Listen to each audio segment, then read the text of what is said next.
it doesn't have to go to 6, right? No. No. I think that we're happy with an hour and a half or 2 hours. We can stop any. So anytime after an hour. What happened a little bit in the past is that being the most impatient one frequently trying to stop it when it's not quite done. Yeah, I think it's good to have a time we shoot from, like 5:45. Yes. You know, because we found that we sort of faltered and we would have stopped, and then we went on and it was very And good. it was better, yeah.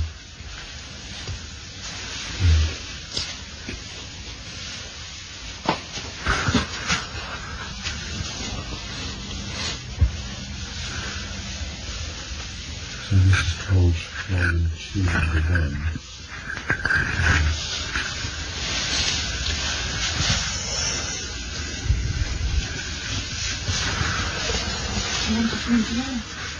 Yes. This one's on grassroots science, so can I hear it? Yes. No. It's on, I can hear a kind of echo. I can hear a kind of echo.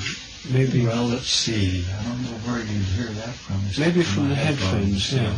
Ignore it. It's sometimes hard to. Well,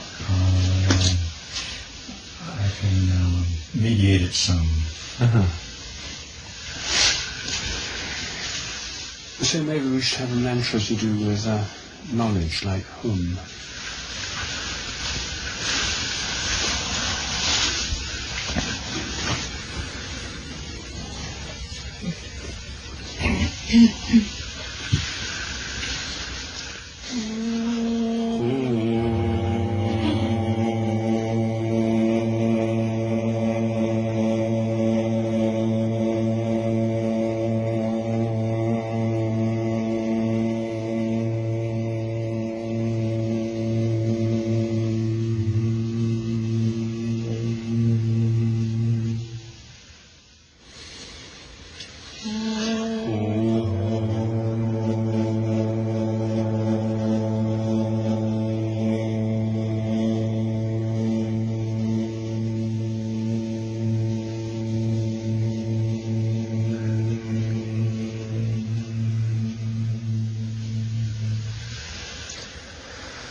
So, September the 2nd, Volume 2, Number 1, 1991. Grassroots Science.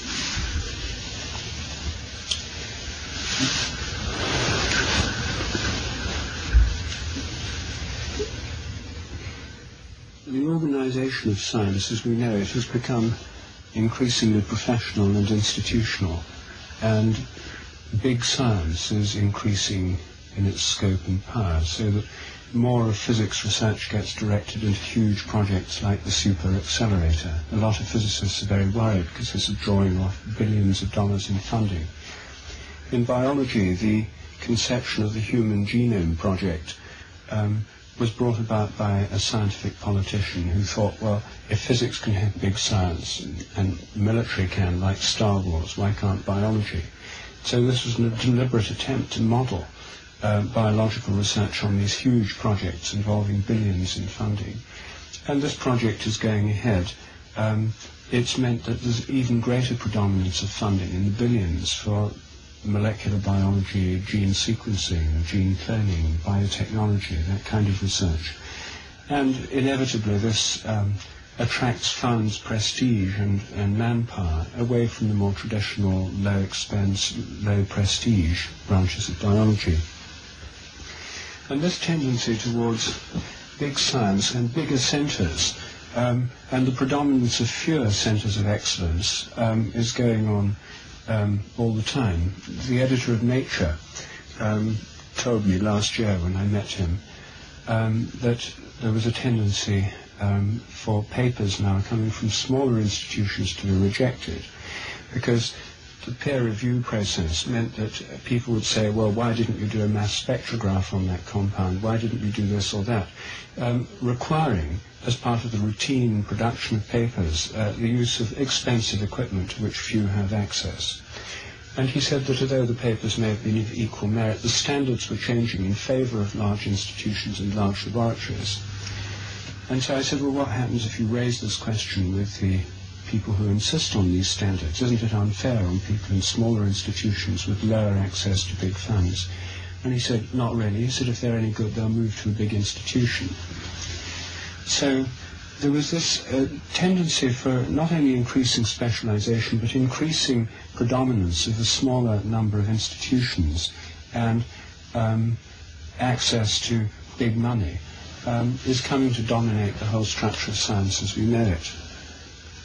And this is merely a carrying further of the process of professionalization and institutionalization that's overtaken mainstream science, essentially in the present century. In the 19th century and in the 18th, and indeed until the present century, the situation was very different. In Darwin's case, for example, he himself never held an academic post in any institution. And when one reads books like The Variation of Animals and Plants Under Domestication, the research base on which he was drawing was that of practical plant breeders, animal husbandry people, hands-on animal breeders, animal trainers, amateur pigeon fanciers, colonial administrators who'd observed what native people did, shipwrecked mariners who had stories about feral animals on remote islands, and so on. In other words, there was a vast wealth of knowledge that fed into Darwin's kind of science, hardly any of which came out of government-funded scientific institutions. Most of it was low-cost, grassroots type of research. It doesn't mean to say that the people didn't know what they were talking about. These were true experts in the sense that they'd spent many years doing what they did and spoke from a wealth of experience. But we see a completely different picture there. And what's happened is that the amateur and the non-professional base of science has become increasingly marginalized from the point of view of institutional science. You can't do research till you've got a PhD. You can't do it unless you're in a big institution. You can't do it unless you've got a grant. You can't publish it unless you can write and do the kind of thing that passes peer review committees, and so forth. Well, the tendency has gone further and further in this direction. So the question is, do things have to be as they are now? Or is there a new model possible? Well, I think a new model of science is not only possible, but desirable, and not only desirable, but necessary. Because on the one hand, there's a collapse of confidence in big science. There's a decline in public support for massive scientific projects. Genetic engineering is getting a very bad press. Embryo research and biotechnology excite more public fear than admiration. And the same is true of nuclear research, particle physics research, Star Wars research, and many other aspects of big science. One of the results of this is that the public esteem for science is declining. People blame the environmental crisis, nuclear pollution, ecological depletion, agribusiness, factory farming, chemicals in food, pesticide residues, toxic wastes. All these things are blamed fairly or unfairly on the scientific establishment. And so the constituency that supports science declines as a political voice, which means that governments seeking to make cuts, as they always do, as they have been for years in Britain now, find it's quite easy to cut science budgets, and it won't cause much loss of votes. In fact, it may even cause a slight gain in votes. they've just axed Britain's main nuclear physics facility, the Daresbury laboratory near Manchester, in which Britain led the world. The whole facility has just been axed. And there was, apart from scientists themselves who worked there and other people in the scientific community, scarcely any ripple of protest. They saved £2 million a year. So this, especially in Britain, this declining confidence in science and declining funding of science has led to a reduction in scientific morale. Fewer and fewer people want to study science in schools or go into it as graduate students. And there's a declining interest in large-scale professional institutional science. So the thing is entering a kind of crisis. Many scientists are very, very demoralized, and it looks as if the great golden days, the golden age of the 60s and 70s of endless expansion is over, perhaps forever. Well, in this context, a possible new approach to science becomes more feasible because it may be necessary simply for economic and political reasons. But I think it's desirable, even if it weren't for the fact that large-scale science is entering a state of crisis. And the reason I've been thinking about this is because of my own experience with morphic resonance research. Since this is such an unorthodox theory, the theory of memory in nature, since it goes against the established paradigm or model of science, funding has been very hard to come by. And what's in fact become apparent is that holistic research of the kind that this involves is much cheaper than reductionist research.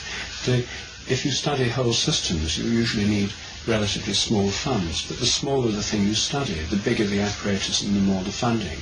So when you get down to the most evanescent of nuclear particles, you need the largest of apparatus, miles across, costing many billions of dollars. So morphic resonance research has turned out to be cheap, indeed almost free in some cases, and much of the leading research has been done by students as projects. And this has made it clear to me that students who do every year tens of thousands of projects around the world are quite capable of doing leading-edge research. They are actually doing it in the realm of morphic resonance. But in no other sphere of mainstream science could one imagine students routinely or be playing a major role in the growth of knowledge in this way. It's also made me clear that it's made it clear to me there's a lot of really interesting and important research projects can be done on very small budgets by students or even by amateurs outside the framework of institutional science. And the book I'm working on at the moment, which has made me think about these things, proposes 8 experiments, that any one of which could break our current paradigms, but which would be very cheap to do, and some could be done by almost anyone. For example, investigation of the sense of being stared at that we talked about previously, and which is the discussion in our book of Trialogues. So I think the conditions are right for a new awakening, a new renaissance of research, a kind of more democratic kind of science where more people are empowered to take part. And when you think about it, the kind of base that Darwin drew on exists today, and even more so. There are tens of thousands of amateur plant breeders, there are amateur orchid growers, and people who lavish care, attention and their own funding on breeding new kinds of orchids. There are rose societies, there are bamboo societies, organized in societies where people swap specimens, have a great deal of experience and knowledge of their various species of plants. And again, with animals, there are probably more pigeon fanciers, dog breeders, rabbit fanciers and so on than ever before. The numbers run into the millions of people with a great deal of experience of breeding and raising these animals. There are people who train horses, dogs. There are falconers who train falcons, including new species recently domesticated, building up a great wealth of knowledge, which is all available through amateur networks and societies. There are anglers and hunters who get to know the species they hunt very well. There are old-style naturalists still around. there are amateurs tracking ecological change as a result of climatic and other factors, who can build up invaluable records. There are hundreds of thousands, millions of home computers giving statistical analysis power. Previously the preserve of big institutions with big mainframe computers, making this kind of sophisticated mathematical analysis available to almost anyone. There are hundreds of thousands of science graduates with a training in a professional background, not working as professional researchers, who could contribute to this. And there are already areas where almost all the research that goes on is in fact amateur.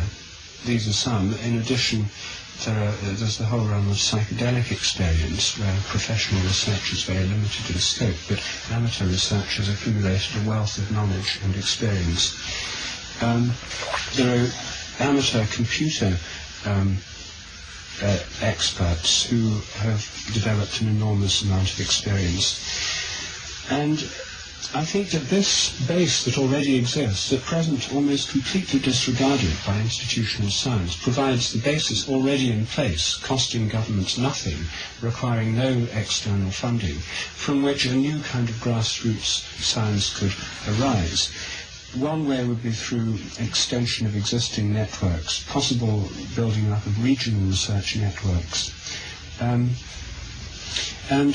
the way I'd see it developing is that this other kind of science would not be seen as a rival to existing science, but in the end this could all be complementary to the professional science, the scientific establishment, and these two systems could cross-fertilize and influence each other, whereas now they proceed as if the other one hardly exists. So that's my idea about the possibility of a new kind of science.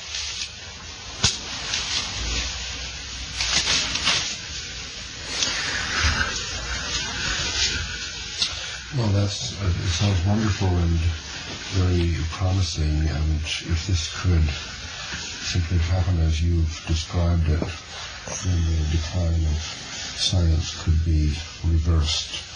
Clever young people could be attracted, more and better information and understanding could be developed, and so on.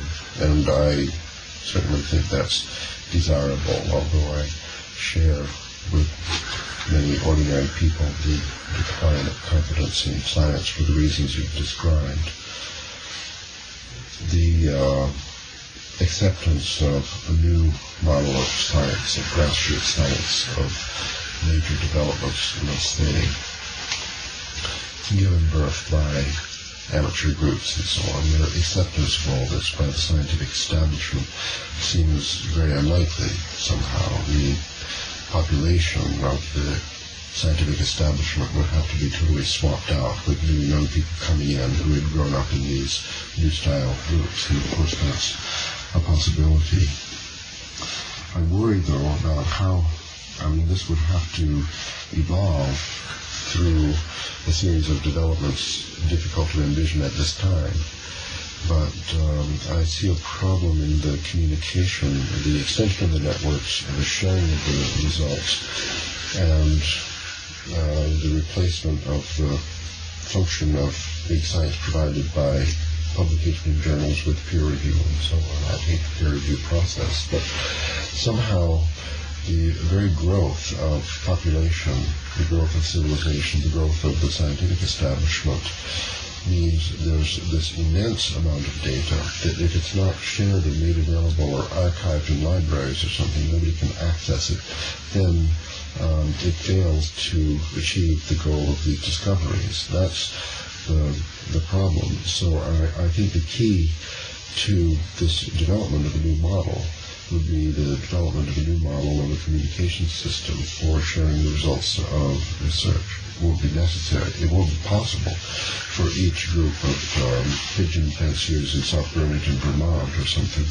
to have a journal newsletter or something like that, a regional newsletter. That would be too many newsletters to read. So I think the secret key to empower the success of this new development is the communications aspect of the computer revolution, the bulletin boards, the computer networks, and developments not yet really visioned for the archiving and sharing of this kind of information in central electronic libraries.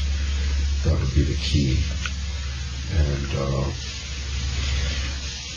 until everyone could access the results of this research and easily sort of survey all what had been done in a certain area and find out about these new hybrids and so on, that the dream couldn't really become a reality. Maybe it requires further development in the archiving and sharing of electronic information in order to make this possible.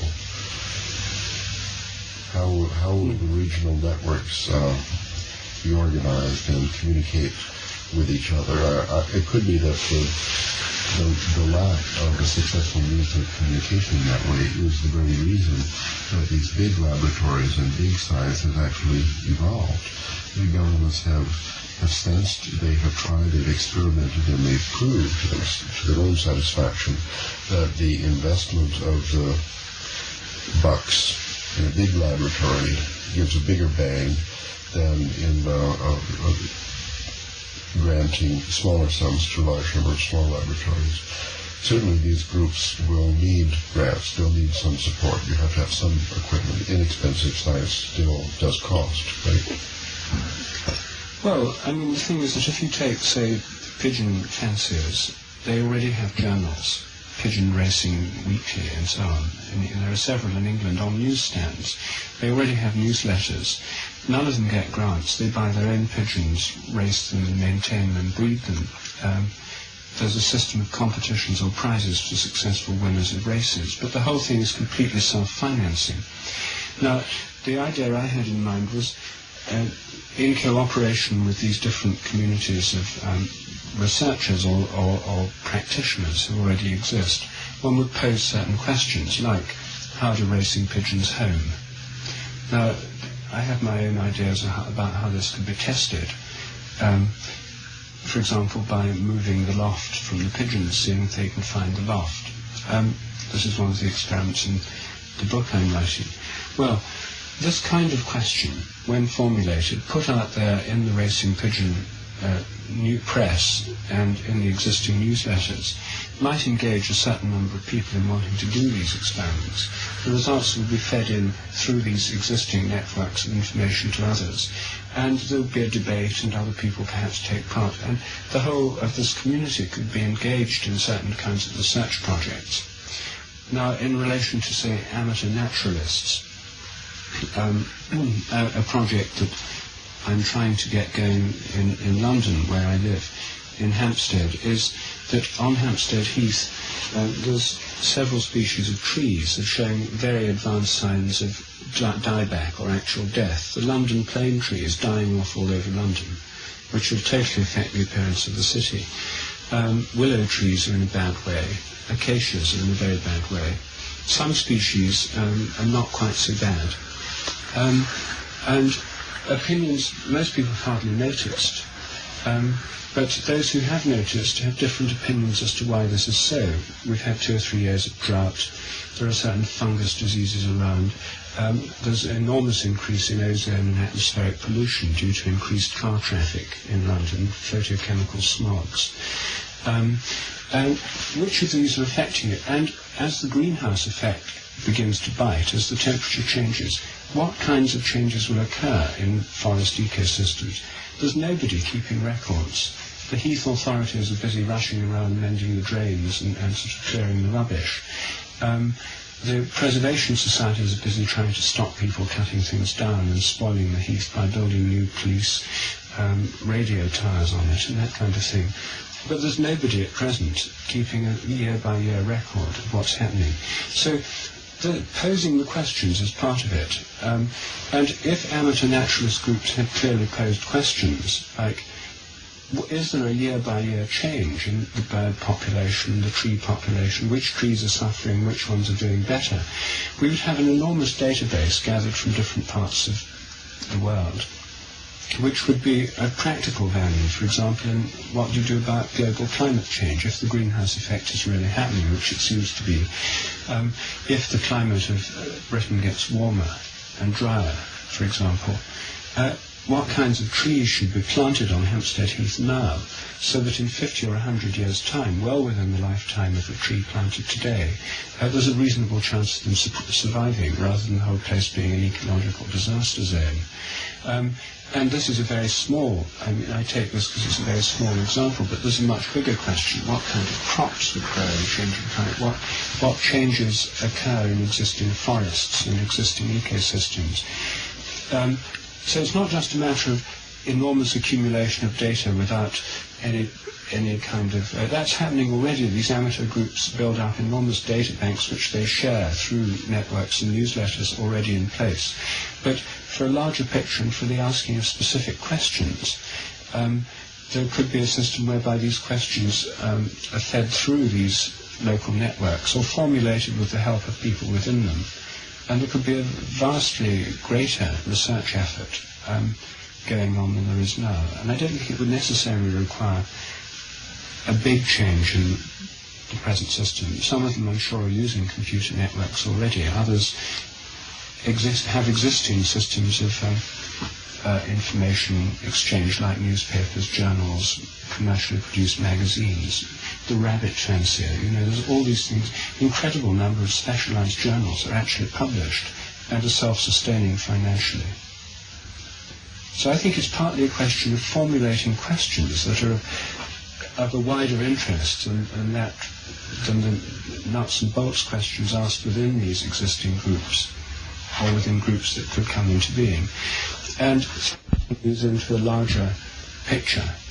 And that, I think, is the way that the research could be coordinated somehow through particular kinds of questions. Yes, well, if interesting questions came along from a central authority or an interesting amateur, as, for example, your forthcoming book, and this captured the attention, the imagination of groups worldwide, and then they accumulated their data pertinent to the question in standard form, readable by other groups, and so on, then a bigger picture, regional or global picture of certain phenomena, like the death of plane trees, could be developed. But it might need, in order to synthesize all of this information, a really large map, a computer graphic display, or something that would be 2 steps beyond the budget of these small groups. Maybe there would be a secondary network where the primary pigeon fanciers and so on, doing research with homing pigeons and moving them home. They would create their primary data stimulated by a certain question, and then the secondary groups would access the data from other centers in other countries and other continents and so on, try to test certain hypotheses about the rate of advance, the strength of the morphogenetic field, the distant effect, the speed of the effect, and so on. Probably for all this to happen, it would require a substantial motivation, because these amateur groups have habits. Their habits in the 19th century groups, their survival of the grassroots science of the past, and some kind of broadcasting of their results to central labs or secondary research groups trying to develop a larger picture, a global picture that's not part of their habit. So to make this transformation from their habit to a new mode would require some kind of compelling motivation. And I think that this mention of global environmental problems is touching on what may very well be the powerful motivation that would incline these groups to attain to a higher level of cooperativity among themselves on a global scale. That's really what's needed, is increasing the connectivity between these groups as in a neural net, you increase the connectivity and then global patterns form. So I think in the context of this idea that bad news is good news, that the rapidly approaching environmental problems, increasingly worried more about global cooling than global warming. But in any case, a global change is going to simulate a global response, I think. And that might be the way in which the revival of grassroots science takes its strongest motivation. What do you think, Terry? Well, I'm as interested in the next person as in the reform of big science.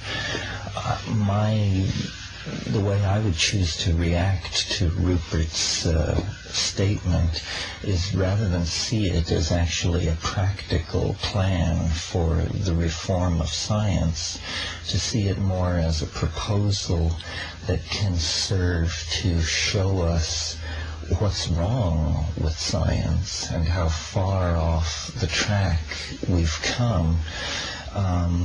My questions would address 4 areas which all arise, I think, from the same problem that I see with it. First of all, instrumentality. The grassroots science, you called it 19th century, Ralph. Grassroots science can be done with rather tangible problems. But if you're interested in the neutrino output of the sun or something like this, instrumentalities of great cost are necessary. And I think that science has not only moved from the easy problems to the hard problems in its evolution over the past 1,000 years, it's also moved from the cheap problems to the expensive problems, and that it is now wedded to instrumentalities of such size and cost that even nations seem to need to band together. For instance, the Super Collider project or the proposed joint Soviet-Mars expedition. I don't think there's any way for grassroots science to finance and execute an expedition to Mars. So I've made 3 areas of concern. Instrumentality, meaning scientific instruments of great cost. Technology, the fact that science is the handmaiden of advanced product research, is what has given it such overwhelming sway over most of our lives. Science is not done in the spirit of Greek curiosity about the order of nature. Science is done to make money on a vast scale, and I dare say no funding would be forthcoming if there was no anticipated payback from that funding. So then that leads to capitalism. What is its role in the promotion of big science over small science, and how can the impulse to do pure science in the Greek style or the grassroots style somehow be unlocked from the demands of capitalism, which distort that impulse so that we may spend hundreds of millions of dollars discovering whether certain chemicals that will go into a facial soap are allergenic or not, but we wouldn't allocate $100,000 to study a very basic and interesting question like how the pigeons home. And then fourthly, and along the same continuum, science has been appropriated by the military-industrial complex. And again, this would be very hard to see how it could be disentangled from that.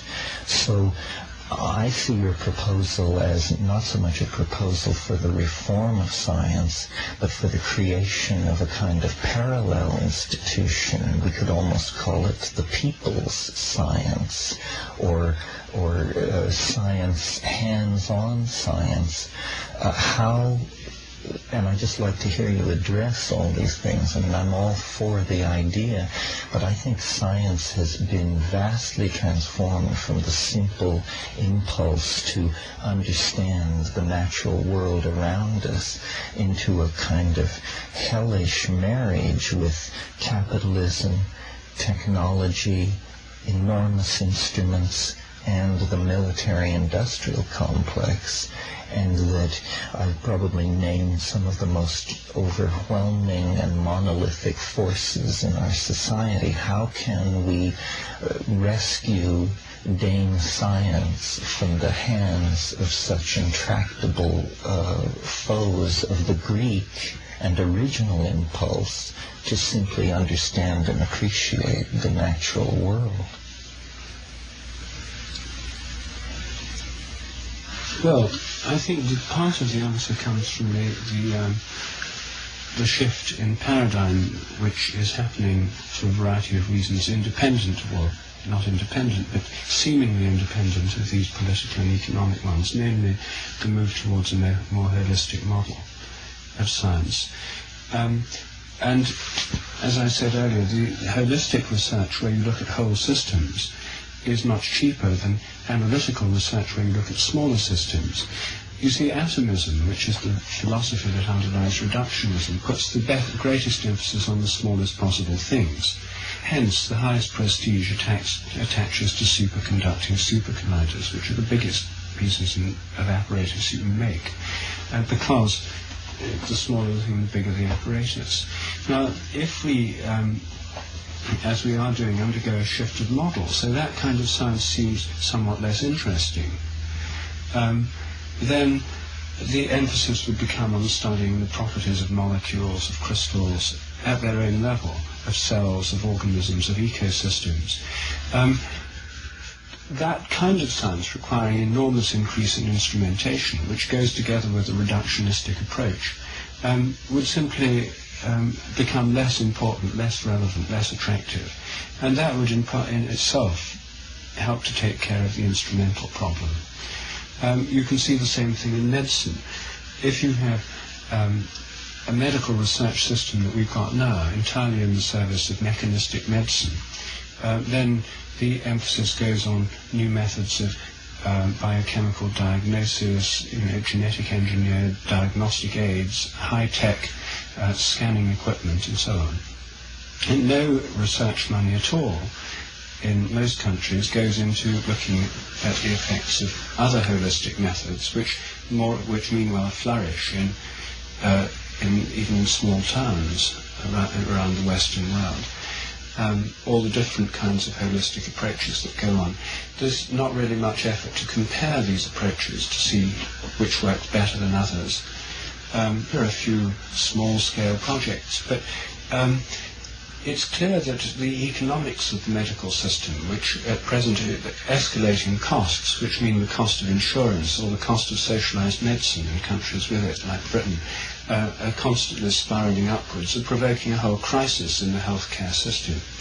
Now, for political reasons alone in Britain, there's an increasing willingness for economic reasons really, of politicians to consider the possibility of holistic medicine simply because it's cheaper.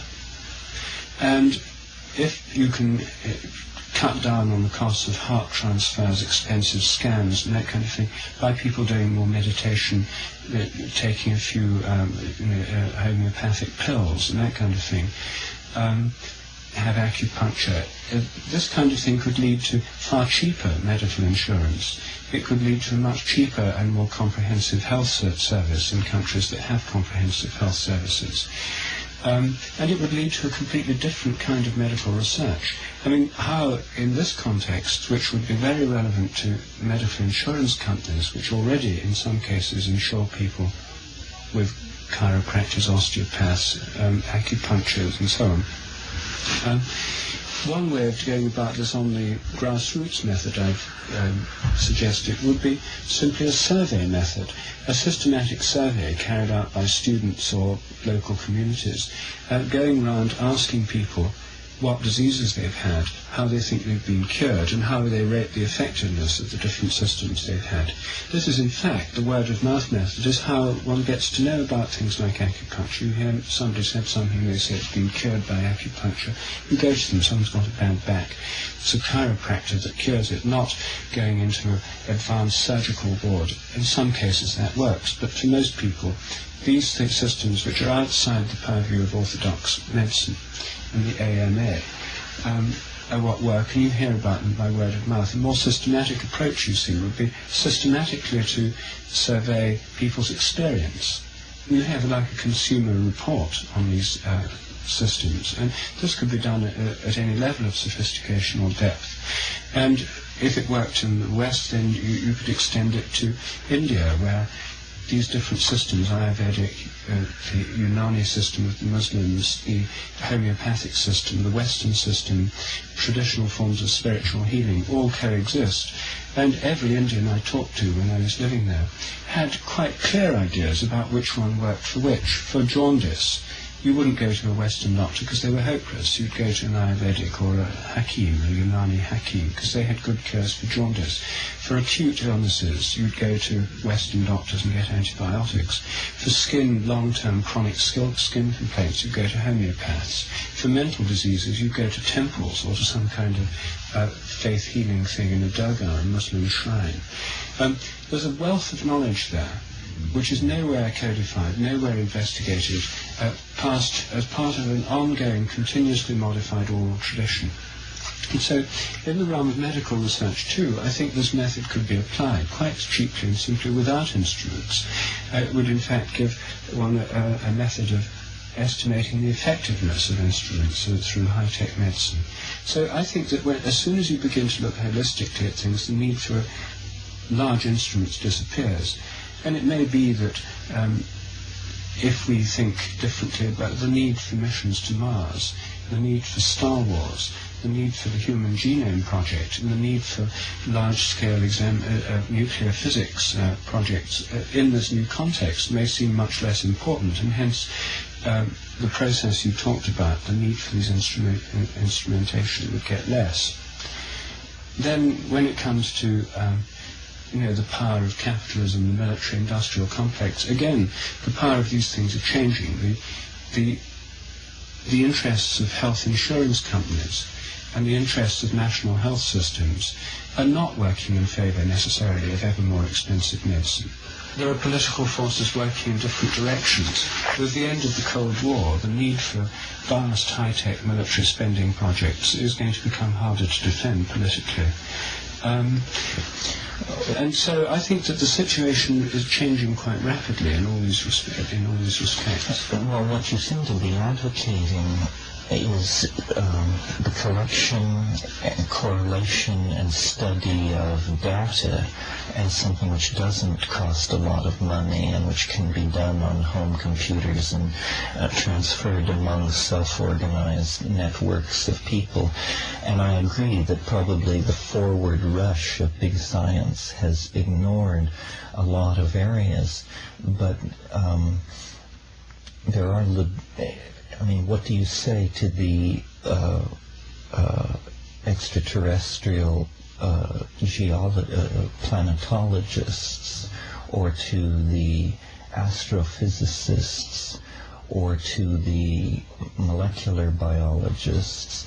It seems there are large areas of science which have become so wedded to the need for instrumentalities of great cost that there is no way to do them without vast research programs and enormously expensive instruments. So what you're really focusing on, I think, is not so much a downsizing of science as a refocusing of it on the biological, medical, and sociological domain, as opposed to highly warranted, but can this be done? I mean, it's extreme, the inertia of the other forms of science to tell the physicists that the exploration of matter will be halted, to tell the astrophysicists that the exploration of the galaxy will be halted, to tell the oceanographers that the exploration of the deep sea will be halted, is not entirely in the service of the original Greek impulse to understand nature. They're going to be told that anyway. They are being told already in Britain. I mean, nuclear physics has been shut So down. there's more or a less. budget crisis, and even if popular support remained tremendous for subnuclear particle research, there would the budget crisis would make it impossible to continue in that line, even if everybody wanted to. Meanwhile, we have new crises. You see, this nuclear physics was response to urgent need in the military-industrial complex, as you pointed out. They needed this defense against aggression and so on. Now we have a new problem, and the defense departments of the various nations are going to have to do about-face and reorient themselves toward the real enemy now. Well, when you were talking, for instance, about gathering and integrating temperatures on or climatological data on the die-off of trees in Britain, it occurred to me recently there's been a debate in the scientific community saying that all ground-based temperature observations have to be thrown out of the model, because only if you look down from space on an environment do you actually get data which is not contaminated by local effects. So in some cases, it seems there's going to have to be a continued reliance on... we acknowledge that big science is going to continue to exist, but it's got to, first of all, economize. Secondly, reorient itself toward real problems, not only to maintain popular support, to maintain any support, maintain any population of scientists to do it. And thirdly, it's got to reintegrate with grassroots science because of economies and also because the information on that level is needed. I think that the new model for big science is going to be data banks together with scientific visualization strategies based on computer graphics, which, as you correctly implied, is expensive. The mission to planet Earth, the NASA proposal to monitor the temperature every move from satellites, will actually be very inexpensive compared to ground-based methods of collecting the same data. The problem is how to visualize it, and there we see groups working at the national laboratory level with enormous supercomputers that are really expensive, trying to devise ways to synthesize all this data and sort of get the picture. So I think the new challenge for big science will be, this will have maybe more moderate budgets, but they will have to be focused in big laboratories with big supercomputers and with huge disks holding all this accumulated data. I mean, mission to planet Earth will be broadcasting down from these satellites terabytes, terabytes per minute of information that has to go somewhere. And until that's figured out, which will be expensive, we can't have any, I don't think we'll really get benefit from all this grassroots science, either what exists today or what would be developed in the future in response to some really exciting new questions proposed from a larger view of global planetary behavior. Certainly, the physical sciences have hogged more than their share of the national budgets for science. And as Rupert pointed out at the beginning, the growing tendency of biological science to imitate this bad strategy of the physical scientists in putting all their eggs in one basket with giant machines and fewer laboratories and journals and so on. This is a bad direction because it's a dead-end street. this actually represents the devolution of science, led at the most rapid possible rate by the physical scientists, the astronomers with their huge telescopes, and so on. The piece of the budget pie for science is shrinking. Even if it didn't, it would have to be reorganized so that a fair share went to medical, biological, and also social and environmental sciences. Then everyone's budget is still going to be too small. And to get the largest result from a fixed budget, I still think it'll be necessary to have some big science, big lab centers where the synthesis of all the information will be, and will be the largest problem of science in the future, is just to manage this enormous database. And the fact that the physical scientists have got their unjustified piece of the pie so far is, I think, because within their big budgets, which still aren't infinite, they've been able to produce a result because they don't have to deal with data banks that are of unmanageable size. They're studying simple systems, and within their budget they've been able to deliver a product, something that can be adapted by business for new high-tech commodities, gadgets, and consumer. Well, maybe we should think of it as establishing a sort of parallel track of rehumanized science, but retain things like the Human Genome Project, which promises a much deeper understanding of human disease and genetic defects and this sort of thing.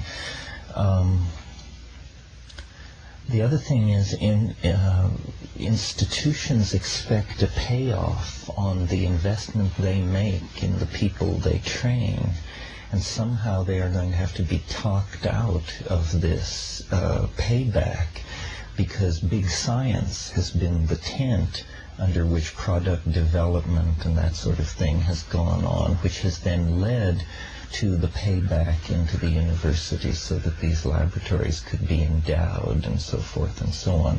It's very hard to see how in the small science model it closes the loop and pays its own way. It has more the quality of the English squire or naturalist who carries out observations in his local area that are very interesting, but that only his private wealth allows him the luxury of doing this. How will it support itself? How will it be other than something in the hands of hobbyists and dilettantes? Well, there are two things that could happen there. One is that well, already amateurs do these things on quite a large scale. Pigeon fanciers, of whom there are about 500,000 in Britain, are mostly working class, and some of them are on social security. The one I've worked with most closely can't work. He's got a disease. He's on social security. It's so cheap that you can do it on that level. This isn't just the province of squires. Maybe orchid growing is if you need greenhouses. But there are certain kinds of things which we live in a far more prosperous society than ever before. So that this kind of expenditure of your own money on what you really like is widely available. Many, many people take advantage of it, even if it's only at the level of gardening. And it's one of the most popular of all hobbies. People don't need grants to buy plants for their garden, and they wouldn't need grants to graft different ones together or to breed different ones by crossing or using a camel hair brush to transfer the pollen from one to another. So plant breeding and things are so low budget, they're actually within the capacity of hundreds of thousands, if even millions of people already. When it comes to the need for additional funding for data banks, for things where you do need other things, I think that there could be a new system of, there could be regional research councils, there could be, there's various structures you can think of where a tiny fraction, 1%, 0.1% of existing science budgets were put in funding this grassroots science, together with a series of competitions. I in fact suggested one to the editor of Nature when he told me about this increasing complexity and cost of research as the tendency. I said, well, why not offer a $10,000 prize every year, the Nature Prize, for the best research conducted on a budget of less than £1,000? And he said, there's no point because no one would enter for it. And I said, I would. And he said, well, then I don't think we'll offer the prize.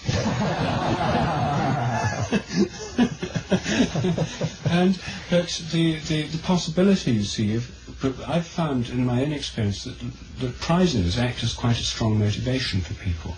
In morphic resonance research, the most recent competition, the results have just been announced, for student projects, there was a $5,000 prize to be shared between 3 people worldwide.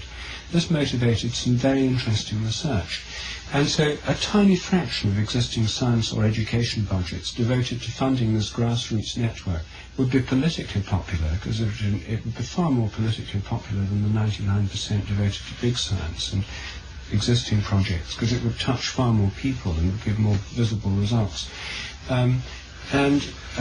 Because the kind of budgets we're talking about are so small, a little amount of money would go a very long way. So I'm not saying it wouldn't need funding, but the amount of funding would be so small compared with existing science budgets, you'd hardly notice it, this deflection of a tiny percentage of existing budgets in this direction. Yes, that's right. Well, don't you think, though, that the public's support for science is based on the expectation that it will usher in new technologies, which the mass of people have a great faith that these new technologies will then deliver them into a somehow better world?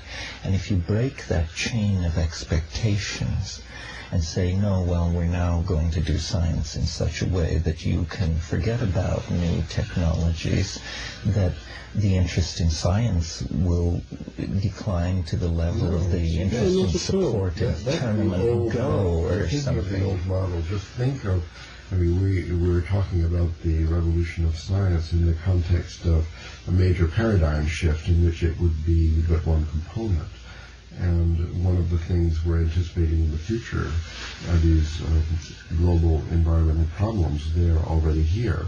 So people, I think, in the future are going to expect from science, from government, from religion, from themselves, the salvation from these serious problems. Just as now from medical science, they want the cure of cancer and AIDS. Solutions. They want a solution. They don't want products. No, but they want solutions. They want solutions. And in order for this to be forthcoming, for the grassroots science, well, for a science project to participate in the solution of these problems, I think it wouldn't suffice to develop a new and parallel scientific establishment living on its own and doing its best work on a low budget or something. We would want to integrate that with the new model for society, which would be emerging in order to, under the pressure of the evolutionary pressure of environmental problems.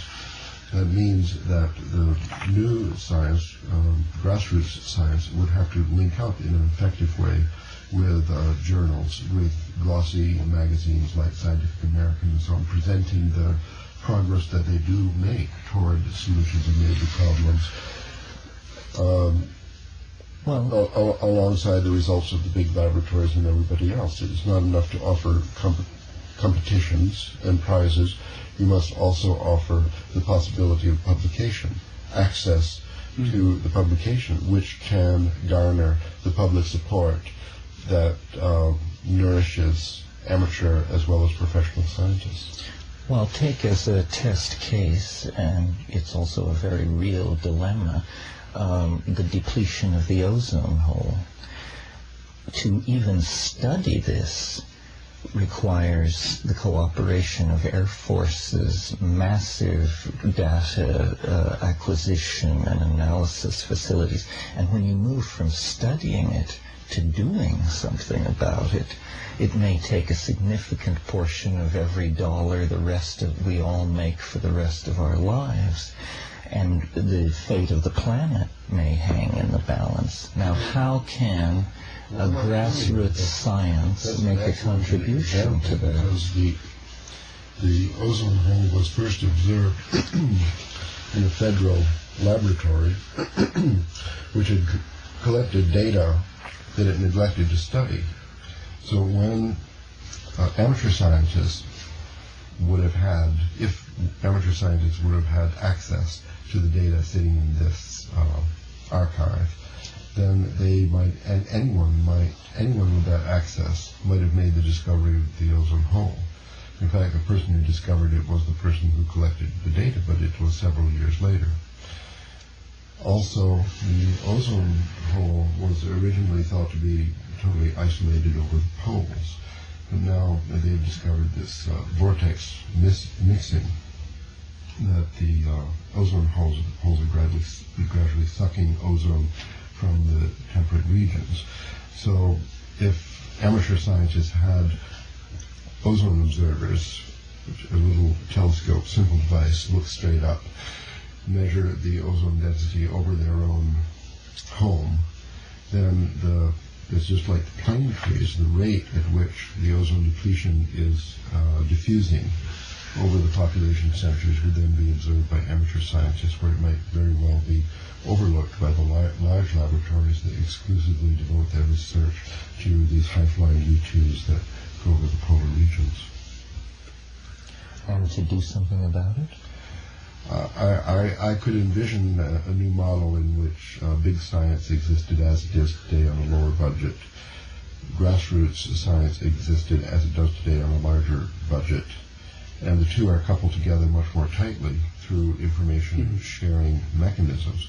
The National Science Foundation, for example, in the United States might have as its main mission the storage and provision of access to this enormous data, so that people can come with a new hypothesis, a new question, a small competition, stimulating high school students who could then actually obtain the data that no one is looking at about the ozone depletion or something else, and win the prize by making a phenomenal new discovery of data which maybe is sitting around and has been provided by some very expensive instrument. That's the combination. So it seems to be, we keep returning to this thing, that the big science provides the data, or the data is accessible by non-expensive local means, but somehow the problem is to acquire the data. And for many, many problems, I mean, I mentioned the ozone hole. We could also talk about the danger of planetesimal impact on the Earth. Things like, or analyzing the effect of the Philippine volcanic eruption. Somehow the acquisition of this data sounds like it's going to keep big science in business for a while. And I believe, I absolutely agree with you, there should be no such thing as classified scientific data. That's an obscene concept. But I wonder if, at least at this stage in the technological revolution, a Mach 2 is sufficient to deal with the data collected. Perhaps it is.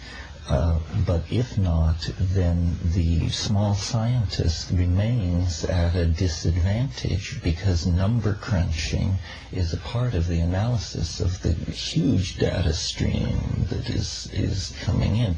Maybe the answer is to concentrate on dropping the cost of supercomputing. Well, that's happening. But that would require an enormous governmental project costing billions of dollars and so forth and so on, the very thing we're trying to get away from here. I think the computer revolution is actually the answer to the main problem. The prices are spontaneously dropping. Supercomputer on the desk, a personal supercomputer, is a reality today. It'll be cheaper tomorrow, the Mach 3, the Mach 4, and so on. Let's take that for granted. I still think... But it will be brought to us by Apple Corporation, one of the largest corporate entities in the American capitalist mix. It won't be done by two guys in a garage. That era is gone forever. Not well. I mean, you're now concentrating on these huge, like the ozone hole problem, and how can you apply it? First of all, how the ozone hole, what do you do about it? A lot more was done about that, in Britain at least, by amateur groups like Greenpeace and Friends of the Earth. You know, people protesting to corporations about canisters of this, and protests about fridge recycling. These things, they gather data. They don't need huge number crunchers. You need fairly simple data to turn doing something about into political action through existing pressure groups. Secondly, the question of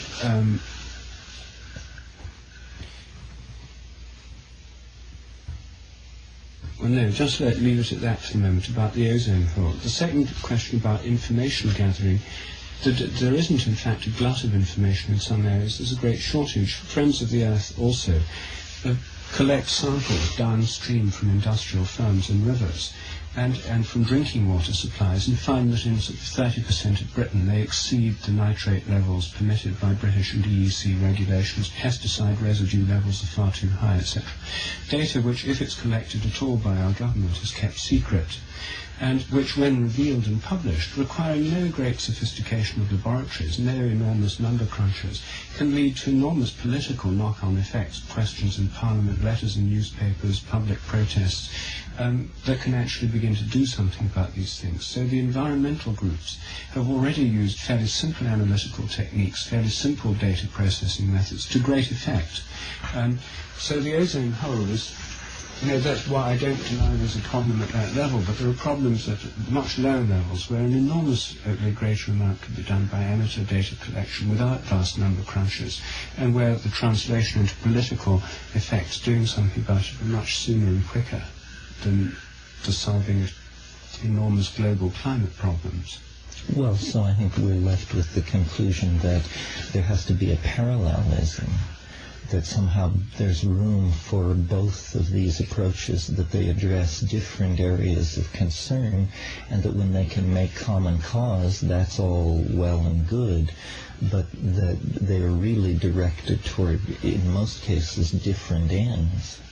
Well, not necessarily, you see, because coming back to an earlier point where you said that what people want in science is something that gives a product or something useful or some public good, that's not really always true in some cases, but think of the things that are some of the most popular things in the whole of science that interest even 3-year-olds, namely dinosaurs. Science museums draw millions of people to them if they put on displays of dinosaurs. Stephen Jay Gould sells millions of copies of his books, which are about things like dinosaurs, extinctions, and so on.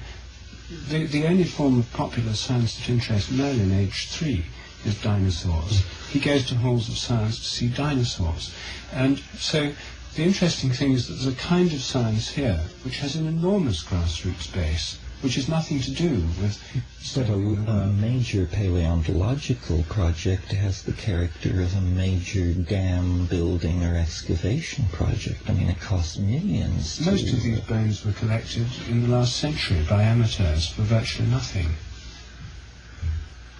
Well, it may cost millions to build these huge plastic models that emit roaring noises and are engineered to sort of... Well, I'm talking about sinking a fossil shaft somewhere in the Gobi Desert and extracting in a proper scientific manner the fossils therein over 2 years requires maintaining hundreds of people in the field, from staff scientists down to coolies, and the air transport... about 50 cents a day. When the air transport of hundreds of tons of rock back to... air transport. I mean, paleontology was already a well-established science in the 19th century on incredibly low budgets, mostly funded by amateurs. It's a wonderful example of low-cost grassroots science. Amateurs like Baron Guy de Rothschild. But many others. There were many amateurs who have played a part in the development of paleontology, and it's one of the most low-cost areas of science. And it's one with one of the highest public appeals.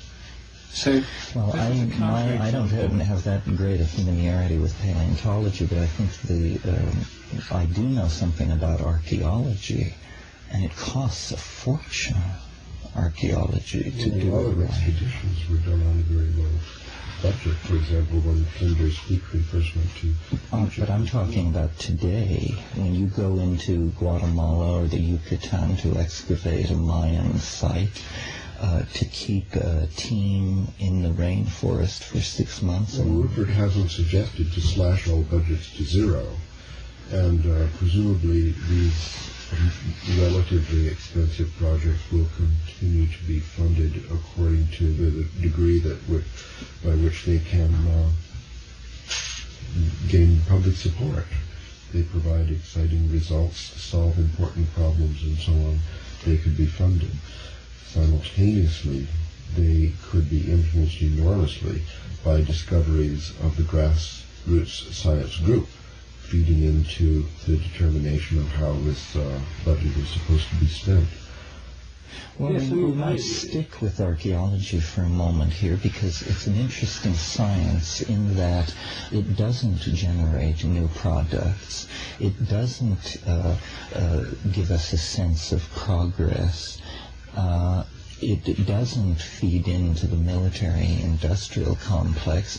It seems almost the model of what we're talking about, and yet it's absolutely famished for money for all those reasons, and finds it very difficult to obtain funding. An enormous amount of archaeology is funded by the patronage of wealthy enthusiasts, and it's not a happy experience to spend an evening with archaeologists listening to them discuss the difficulties they're having funding projects that they are in a few minutes able to convince you are very, very worthy and interesting.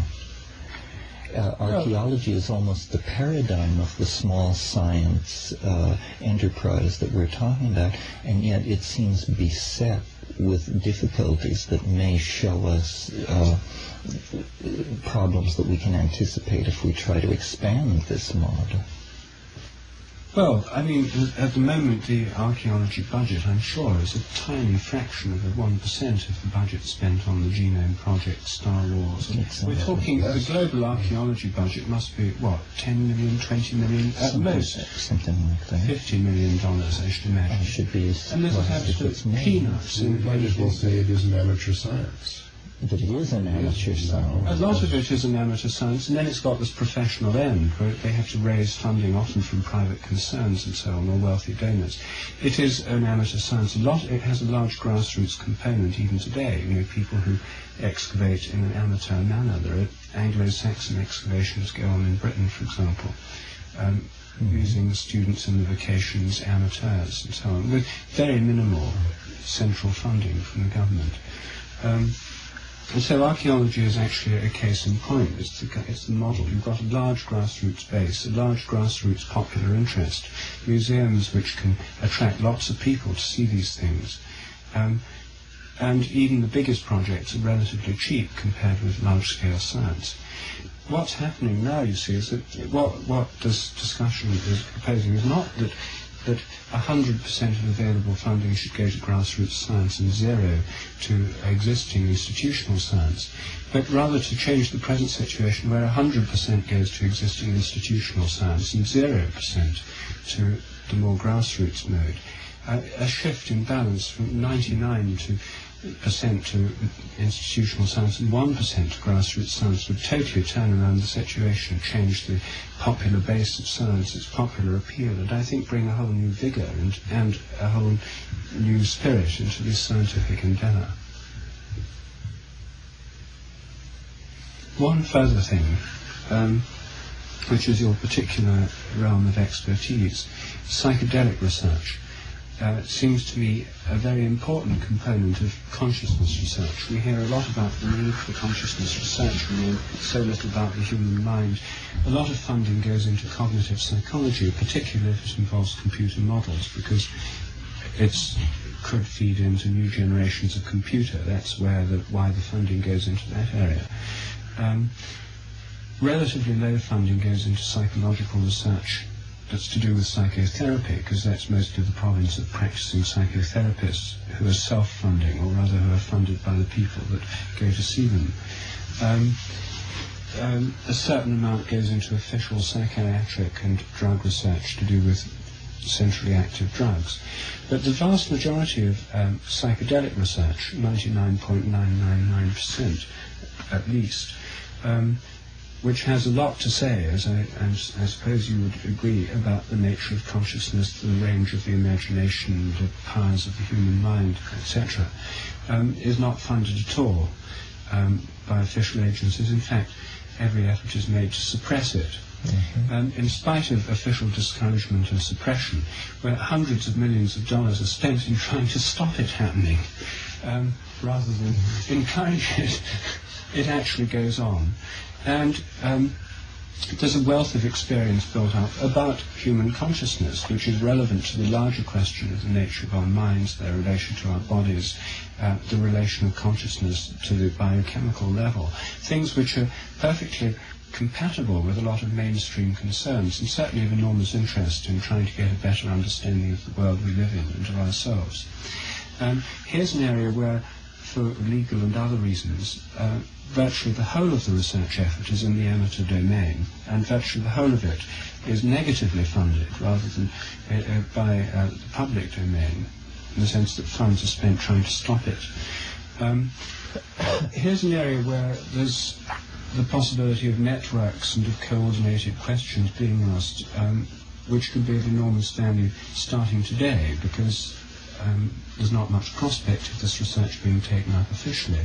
Yet there's, I would have thought, the formulation of appropriate questions could lead to very interesting research being undertaken by explorers of the psychedelic realm. Yes, I quite agree. I mean, this would be an obvious area where the simple codification and making available of data would have a tremendous impact on the models being developed within the field. There's a related area is astrology, or the so-called pseudosciences altogether. These are not going to be funded any other way than by amateur groups, I suppose. I think that if the means existed for sharing the information that already is known to result in various experiments. So we do need to get out. Then a new sense of the pseudosciences with the regular sciences would result. For example, if people had a computer program that displayed when they woke up each morning their natal chart and the positions of the current planets, noted any transits of the daily planets over the sensitive points on their natal chart, and tried to correlate that with, for example, diseases, psychological states, and so on. Then there's a tremendous amount of information coming to thousands of people who do believe in astrology could be available for high school researchers and so on, testing hypotheses posed from some other areas, such as archaeology, paleontology, and big science of planetary astronomy, for example, about the possible impact of planetesimals and so on. All of this could be synthesized easily using computer network technology according to some wild hypothesis that came in from some clever high school science teacher. So the psychedelic research, the pseudosciences, other things that are totally rejected by society would have cracks in the structure through which they could reemerge back into the mainstream and making their contribution toward the solution of our global problems.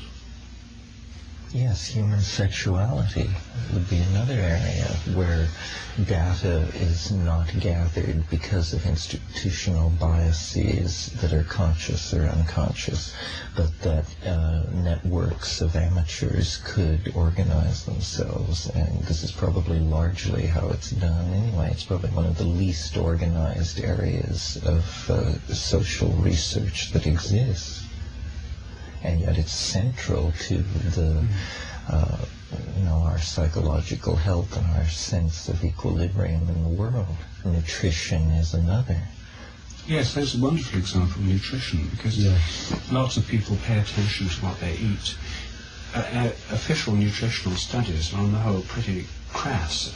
I went into this when I was working in India and looking at the simple question of protein requirements. It turned out that the whole of the global food strategy had been based on studies done using American college students as average people. The protein requirement, based on a heavy consumption of hamburgers, something like 60 grams of protein a day. Well, this, as people widened the database, as people looked at what really happened in India to poor people, this has been lowered to about 20 grams a day.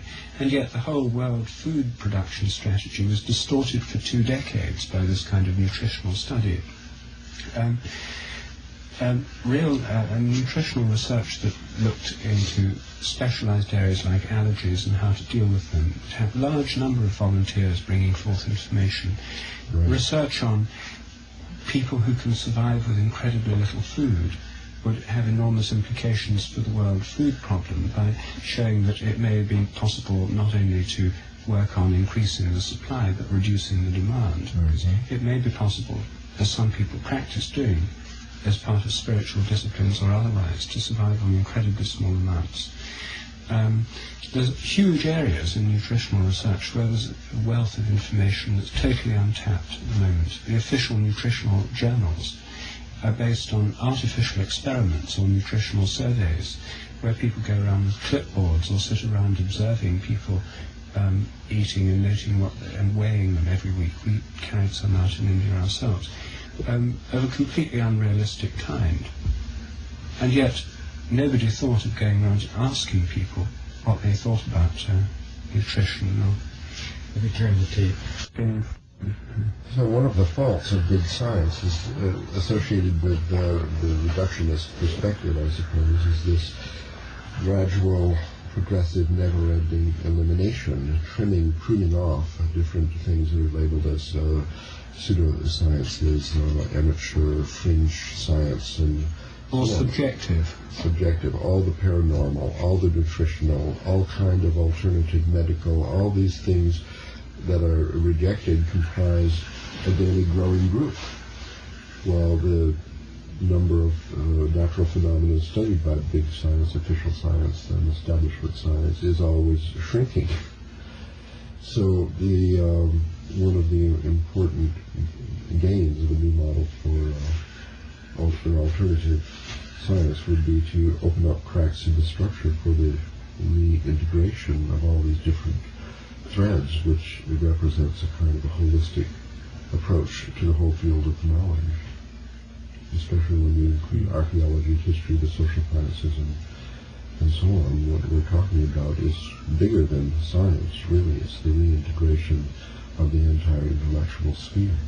Of research in general? Yes. Yes, because there's a great deal of amateur historical research goes on through local history societies and so on, which is on the whole unintegrated with professional endeavours. So that's one thing. I think one further thing that is worth considering is the formulation of questions. Now, I'm trying to do it in my book called 8 Experiments to Change the World, where I've formulated 8 specific research areas with 8 specific experiments that could be done on very low budgets, any one of which would have a paradigm-shattering effect. Taken together, would reduce our present model of the world to rubble and require the adoption of a much larger and holistic view of reality. These would be, they're all things that can be done for budgets of $100 or less. Now, I've spent some years trying to think out this kind of experiment, and the ones I've finally come up with for this book are selected from about 20 or 30 that I've considered. But this is my own unaided efforts, and it's a virgin field, and I can't believe that I'm the only person capable of thinking of these things. There must be many people, given the incentive, who could think out really good questions. One thing that happened with morphic resonance research was a competition run by the New Scientist magazine for experimental designs for morphic resonance, with prizes totaling only £250, which led to a considerable wave of creativity in experimental design. In terms of large-scale questions, the kind of endeavour I've been engaged in thinking up simple experiments, is something which groups of people, such as ourselves, or such as exist in many parts of the world, could get together and think of questions, and not only think of the questions, but think of ways in which they could be plausibly implemented on low budgets by groups of amateurs, actually work out questions and possible strategies that could be implemented. These would then be competitions one way, a kind of forum for questions in which these questions would be published, and the most interesting ones would be taken up by others and stimulate a public debate is another. But this is an important component of it, and this is something that costs nothing. It just involves people sitting around thinking and talking. And this, I think, is a very important component of it, because there are lots of people in place who can do the experiments, but most people outside the scientific endeavour have not felt empowered to ask the kinds of questions which you can ask. And because my own background's in experimental science, I don't have that particular inhibition. But most people, once they get into the idea, at least a lot of people, when they get into the whole mode of thinking up questions for themselves, not feeling they can't ask them because they're not professional scientists, are quite capable of appreciating, understanding, and asking these sorts of questions. So the realm of question formulation and experimental design in this context is a vast one, which is a wide open field, and which could lead to interesting debates, publications, letters. It could be done through existing popular science journals. If New Scientist or even Nature had a page in each issue devoted to the discussion of less than $1,000 research projects or things appropriate, small science, a question corner. Every science journal should have a question corner. That's right, and then readers' letters where people would write in and say, well, that design wouldn't work very well, it'd be better to do it this way. A whole debate could be started within international science journals themselves and things like Scientific American, New Scientist, which would have a great reader attraction potential and would cost virtually nothing and could exist within a magazine called Poor Scientific American. Well, some journals already have a question corner, I suppose, like the Journal of Seriology. I think they're interested in posing questions. That's right, and they also have people's predictions for the year, where people can offer their predictions about what's going to happen. Next year's discoveries. Yes. Well, something of this kind probably wouldn't survive actually as a separate journal, but once this idea got more widespread, within existing periodic, even newspapers could run them on their science pages, and there could be sort of sections of this in schools and universities, student societies and so on. There could be, if there was some forum in which the questions could be aired, if some means by which they could be not merely sterile exercises in imagination, but rather have prizes or competitions that stimulate this and give a personal reward to those who think them up, and also some means by which the research can be implemented and fed into the amateur networks. Then we'd have a completely different model. Like in psychedelic research, you see, one could formulate particular questions which one could ask of people who take mushrooms or cannabis or whatever, DMT, the various psychedelics, questions which would be, which seem interesting or important to those experienced in the field, which could be asked of many people. People could write in to some address or through some newsletter or networks or something. This information could be collected. But formulating questions is an extremely important part of this whole vision and endeavour. And fortunately, that's the cheapest part of the whole thing. Yes, mathematics, well, it's not a science, but it has this alternative structure already. It's always been very strongly influenced by questions and prize competitions.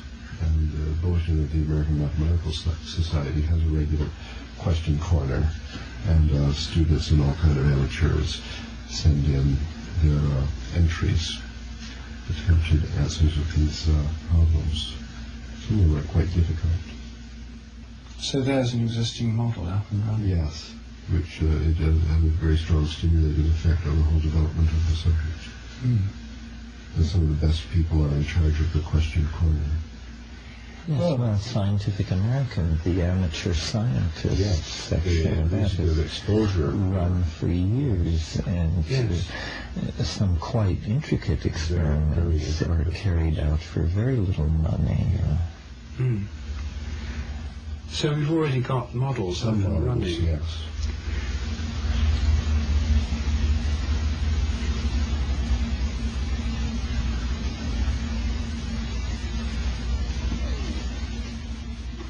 So how could all this be implemented?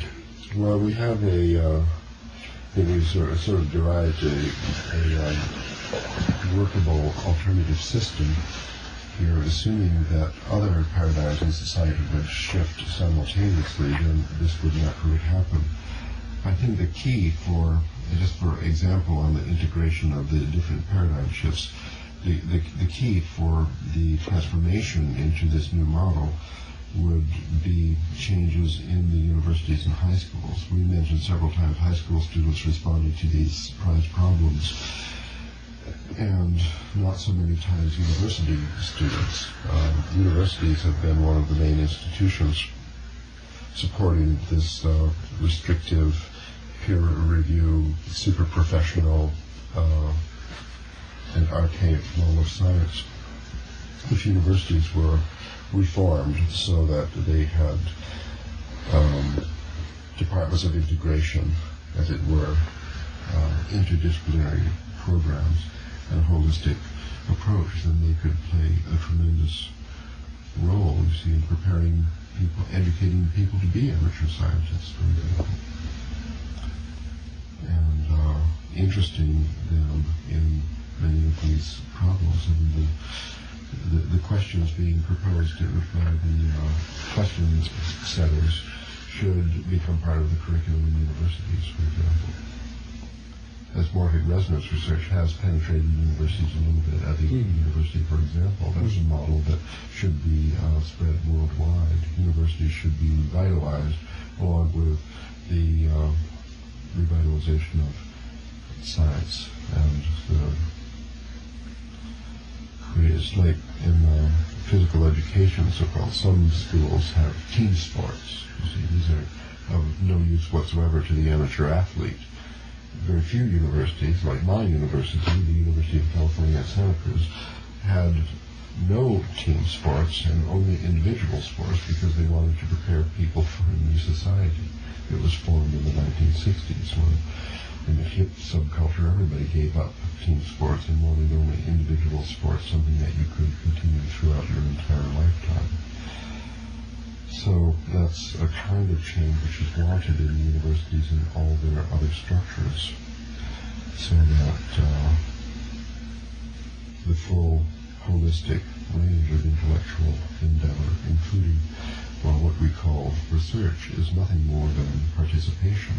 A person is going to participate in life, in evolution, in building the future of the planet and the species, then among other things it's necessary to do research. One should be an amateur athlete, an amateur scientist, an amateur historian, and so on. Everyone should throughout their lifetime. If universities are preparing people with a model of education, of self-education, which could be continued indefinitely, then of course they would be teaching this. They would be teaching grassroots science, where to find the questions, where to publish the answers, how to use the computer how to do it. In a sense, the move in science teaching and other forms of teaching towards students doing projects, which has been something that's been going on for several years now, is working in this direction, because now students are taught to do projects, and a lot of the teaching is supposed to happen through projects. The only trouble is the projects they do are ones of the most utter banality and derivative kind for the most part, because it's not assumed that a student can really do a serious and interesting project of any wider interest. These are like juvenile training exercises for research rather than the real thing. And there's no doubt people need training in research methods, but there's very few student projects that I've ever come across are conceived of as being real research. Now, the morphic resonance ones are real research, and there may be other areas where they do real research and student projects. But the direction of training students to do projects is already in place. This is mainstream. It's just that taking seriously what's already mainstream hasn't happened yet. Students are demanding more interesting problems to set them, and because they're not set them, they abandon science and go to something else which is more interesting. And we have real problems that students can address, like the computer science. So the creation of a new model for science, for grassroots science, would actually give universities the opportunity to revitalize their science curriculum, thereby attracting once more the better students who are talented particularly for that, giving them something to aim at in their lifetime of research without large grants and working in big laboratories for the military-industrial complex. So I think it's, this whole discussion bodes very good news for universities.